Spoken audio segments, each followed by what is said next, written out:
Hello everyone, this is Mr. Regener, and I'm bringing to you today our Chapter 2 review. And I know what you're thinking, what in the world am I going to expect on Chapter 2? Well, I'm glad you asked, because we can expect that we should know how to add, subtract, multiply, and divide fractions, mixed numbers, and decimals. If we can do all of these things, then we should be very successful on our Chapter 2 test. Now our test is going to be broken up into two parts. We have part 1, which is mainly computation, and we have part 2, which is going to be word problems.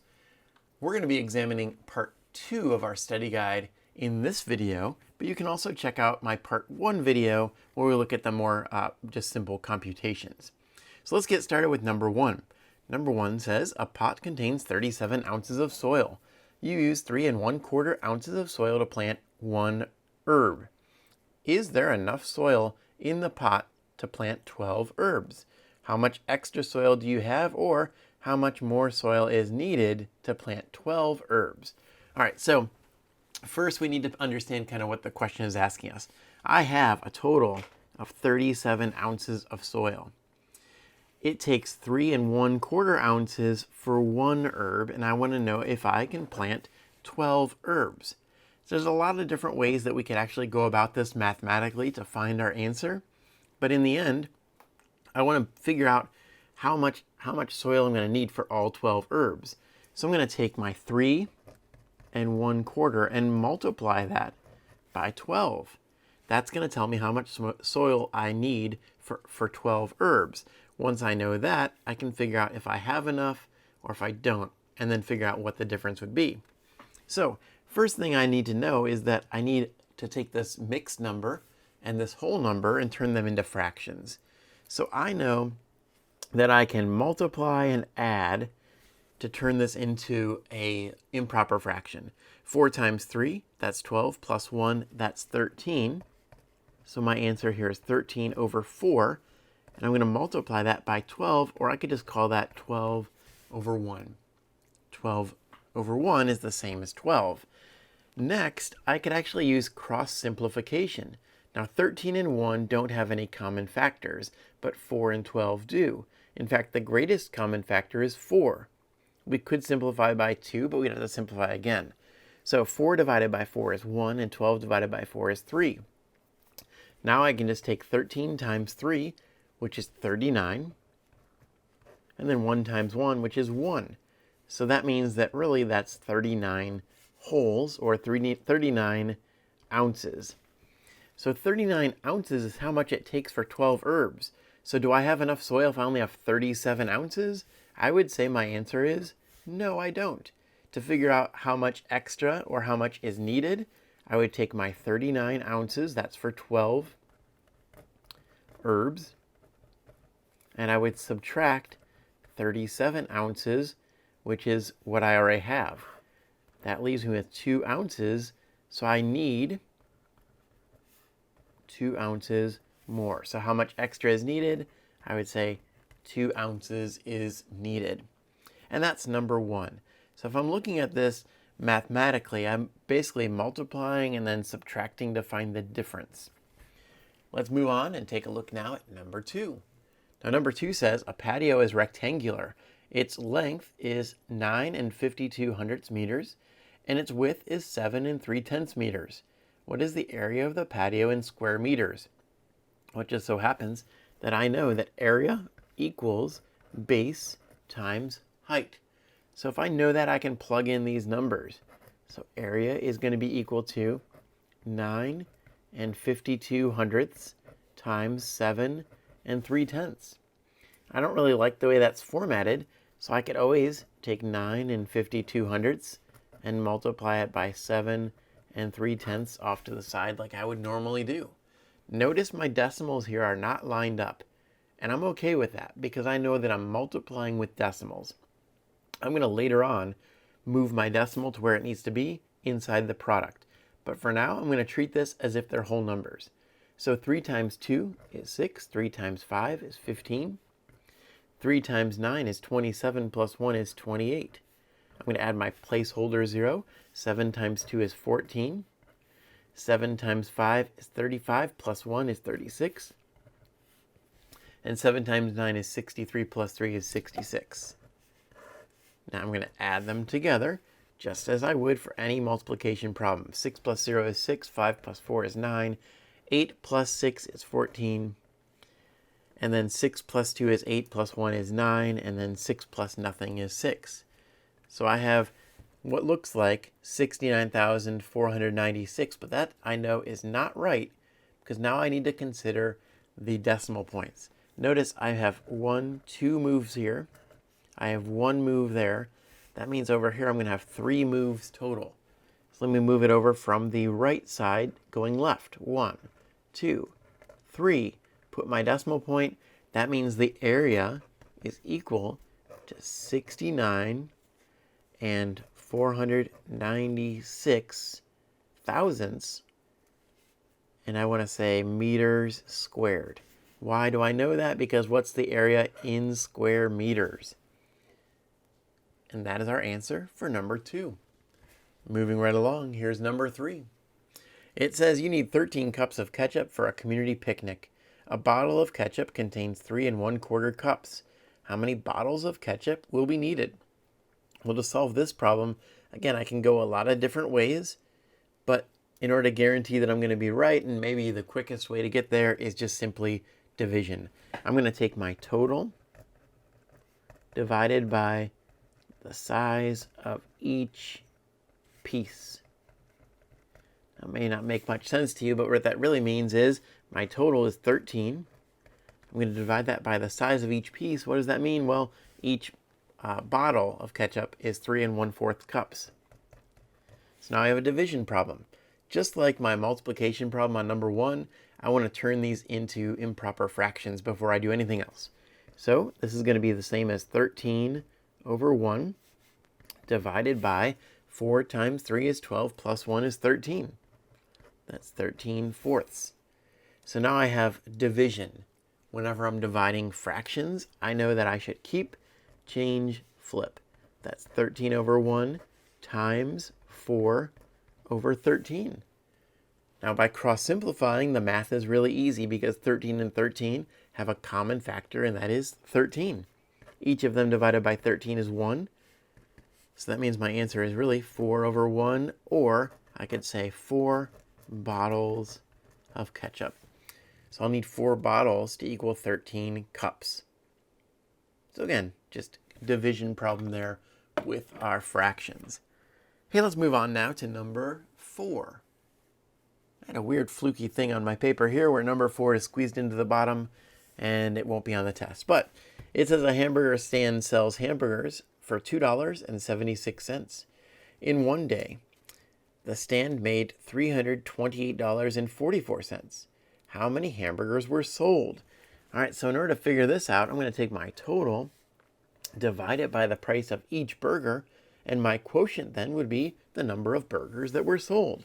So I'm going to take 328.44 cents, divide that by $2.76.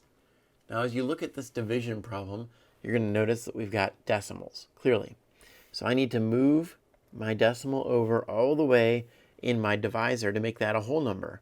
And then over here, this is like my copycat decimal. It moves over to the same number of places as my divisor. Then I just float that decimal up to the top. Okay, so now I need to do some math. 276 doesn't go into 3. It doesn't go into 32, but it does go into 328. So I could put like X's up here or blank spaces. That way I make sure that my numbers are all lined up. Now, if I were to guess here, 276 multiplied by 2 is going to be greater than 328. So I know it goes in one time. That means 276 is down here, and now I can subtract. 8 minus 6 is 2. 2 minus 7 I can't do. I borrow from that 3, and that becomes a 12. Now I have 12 minus 7. That's going to be 5. Bring down my 4, and I have 524. So I want to think, does 2 times 276 equal 524? I'm not really sure. This is where I could guess and check. So 276 times 2. 2 times 6 is 12. 2 times 7 is 14, plus 1 is 15. 2 times 2 is 4, plus 1 is 5. That's 552. So I'm close, but it's not going to cut it. So I need to say 1. 1 times 276 is 276. And now I have 524 minus 276. 4 minus 6 doesn't work. Borrow from the 2. This 4 becomes 14. 14 minus 6 leaves me with 8. 1 minus 7 I can't do. Borrow from the 5. 11 minus 7, that's going to give me 4. And then 4 minus 2, that gives me 2. That's 248. Bring down my 4. Now I really need to do some guessing and checking here. And I also think I need to add on to my work area because I'm kind of running out of room. That's no good. Nobody wants that to happen. So let me go ahead and add to my workspace. I'm so prepared with this paper. Ta-da! All right, so I need to do some guessing and checking to figure out how many times 276 goes into 2,484. Now I know it's got to be a pretty big number, right? I could think maybe if I round this to 300, like how many times would 300 go into maybe 2,400? Or maybe how many times would 3 go into 24? And maybe that might help me. All right, I'm going to take a random guess here, and maybe I'll guess 8. So 276 times 8. So 8 times 6, that's 48. 8 times 7, that's 56 plus 4 is 60. 8 times 2, that's 16 plus 6, so that's 22. 208. That's pretty close. But you know what I'm thinking? Maybe another one would fit in there. The only way to do that is to maybe add 276 to my answer here, or just multiply it out. Okay, let me do that. 276 times 9. So 9 times 6 is 54. And then 9 times 7 is 63 plus 5 is 68. And then 9 times 2 is 18 plus 6 is going to be 24. So I get 2484, and look at that. Amazing. So I know that this answer up here has to be 9, and 9 times 276 is 2484, and I can subtract, and I'm left with 0 all the way across. So my answer is 119. To truly answer this, though, how many hamburgers were sold? I'd have to say 119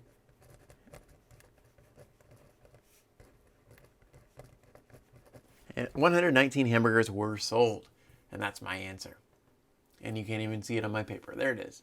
119 hamburgers were sold. All right, that is number 4. Moving on now to the second page of part 2.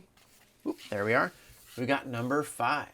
Number 5 says a container can hold a maximum of 19 2/10 pounds. There are 2 objects in the container. The first object weighs 9 48 hundredths pounds, and the second object weighs 3 600ths pounds. How many more pounds can the container hold? Lots of ways to do this. One thing that you may want to do is just add up the weight of the items that are in the container, and then maybe subtract it from the total that it holds. So that's what I'm going to do.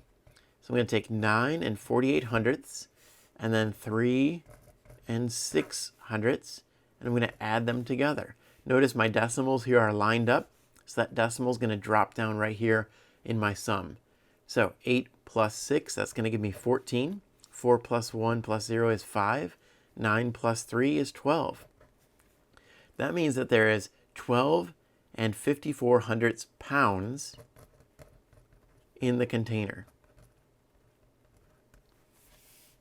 All right, so if that's how much is in the container, and it holds 19 2/10 pounds, then I just subtract the weight of the items that are in it already. So notice my decimals are lined up. I need to add a 0 possibly here to just be a placeholder. And now I can subtract. Again, that decimal just drops right down here in my difference. 0 minus 4 can't do it. Borrow from the 2, that becomes a 1. The 0 becomes 10. 10 minus 4, that's 6. 1 minus 5 can't do it. Borrow from the 9, that becomes an 8. The 1 becomes an 11. 11 minus 5, that gives me 6. 8 minus 2, that's 6. 1 minus 1 is 0. So my answer here is that the container can still hold 6 66/100 pounds. Okay, so if I have one more thing that's 6 66/100 pounds, then I'm in good shape. Moving on, let's take a look at number 6. It says, at a restaurant, you can purchase a 12-ounce smoothie for $4.08 or a 15 5/10 ounce smoothie for $6.20. Which smoothie is the better buy? Well, to find the better buy, we want to find the price per ounce. Okay, that's the best way for us to know which one's the better buy. Don't tell me that the 15.5 ounce smoothie is a better buy because there's more of it. I want to know how much does it cost per ounce. So in order to do that, just like this says, price per ounce, we think of per being division, price divided by ounce. Okay, I'll even write that out. Price divided by ounce. So let's do it. So I have a 12-ounce smoothie for $4 and that's a weird 0, 8 cents. So I'm going to take that price, divide it by the ounces. Now I don't need to move my decimal here at all in my dividend because I didn't move it in my divisor. I just instead move that straight up into the quotient. So 12, does it go into 4? No. Okay, so this is going to be like cheaper than $1 per ounce. 12 goes into 40 for sure, and I would guess 3 times. 3 times 12, let's see, 3 times 2 is 6. 3 times 1 is 3. That's 36. Now I can subtract. I'm left with 4. Bring down my 8. 12 goes into 48. Let's think about this for a second. 4 times. 4 times 12 is 48. And so my answer here is 34. So that means the 12-ounce smoothie is 34 cents per ounce. Okay, that's a pretty good deal, I guess, right? But now we need to figure out how much the 15 5/10 ounce smoothie costs per ounce. So I'm going to go ahead and take my price and divide it by the ounces. That's $6.20 divided by 15 5/10. Now, since my divisor has a decimal, I need to move that decimal over one space to the right. I'm going to do the same thing in my dividend and then float that up to the top in my quotient. So now I have 155 going into 6. Nope, not going to happen. How about into 62? Nope, not going to happen. How about 620? Yes, now I'm kind of on the right page here. So I need to do some guessing and checking because I don't know my 155 facts. I'm going to guess maybe, since this one was 3, maybe it's also 3. I don't know. 155 times 3. 3 times 5 is 15. 3 times 5 is still 15, but plus 1 is 16. 3 times 1 plus 1 is 4. So I get 465. Okay, it seems like maybe I could go a little higher. Let me try 155 times 4. 4 times 5 is 20. 4 times 5 is still 20, plus 2 is 22. 4 times 1 is 4, plus 2 is 6. That's 620. Look at that. Amazing. So my answer here is 4. That's 620. I subtract, I'm left with 0. So the 15.5 ounce or 15 5/10 ounce smoothie is not just 4 cents, but that is where the ones place is. So I'd add a 0 at the end.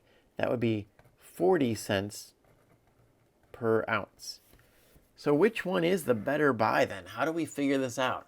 Look at your two prices, 34 cents, 40 cents. When we talk about better buy, we're looking for the cheaper option. Which one would be cheaper?